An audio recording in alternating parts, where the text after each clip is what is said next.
السلام عليكم ورحمة الله وبركاته.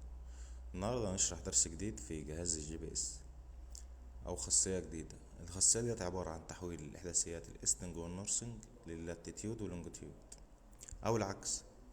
دي بنجيبها منين؟ من تولز هنا آخر واحدة على اليمين. بدخل على كوردينيت كونفرتور. عندي خانتين، اوريجينال كوردينيت اللي هي هنا، وعندي التارجت كوردينيت اللي هي هنا. الاوريجينال كوردينيت اللي هي الصيغة اللي موجودة معايا، او الاحداثيات اللي موجوده معايا موجوده بايه؟ بالان اي زد. عندي استدعيها من حاجتين، يا اما برصدها من علامه اللوكيشن هنا واقول له ريستارت اوكي، يا اما بستدعيها من الثلاث نقط، من الثلاث شروط اللي فوق بعض. بضغط عليها هنا واختار النقطه واقول له اوكي. عند التارجت كوردينيت هنا الصيغه اللي هتظهر لي اللي انا عايز احول ليها اللي هي اللاتيتيود واللونجيتيود، بختارها هنا في التايب وبعدين بقول له ترانسفورم يحولها لي لاتيتيود ولونجيتيود. خلاص بقول له سيف مثلا اوكي. بس خلاص كده كده اتحفظت معايا. طب انا مثلا معايا ملف فيه 100 نقطة او اكتر من كده، بحوله ازاي؟ اكيد مش هفضل اعمل كل نقطة لوحدها.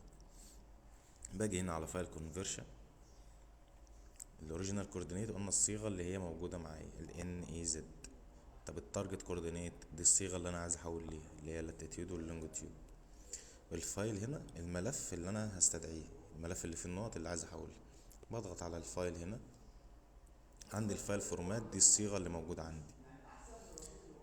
خلاص طب انا مش محتاج الصيغة ديت، عايز اعمل صيغة تانية. بدخل على الفورمات مانجر هنا واعمل له نيو وبختار الصيغة اللي موجود بيها الملف واقول له اوكي. طب احنا هنشتغل بالصيغة ديت، خلاص اقول له اوكي.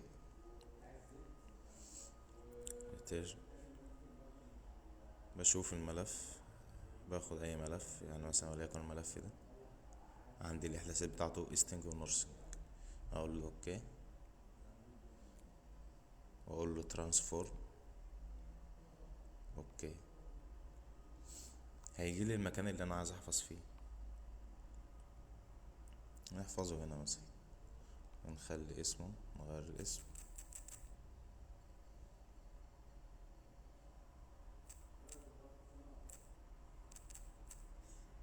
اقول له اوكي وسي.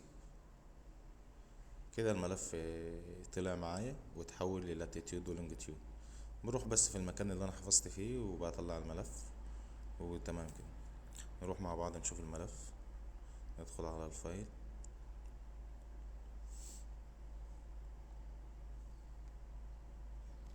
تي سيرفي، هو ده الملف اللي احنا لسه مطلعينه.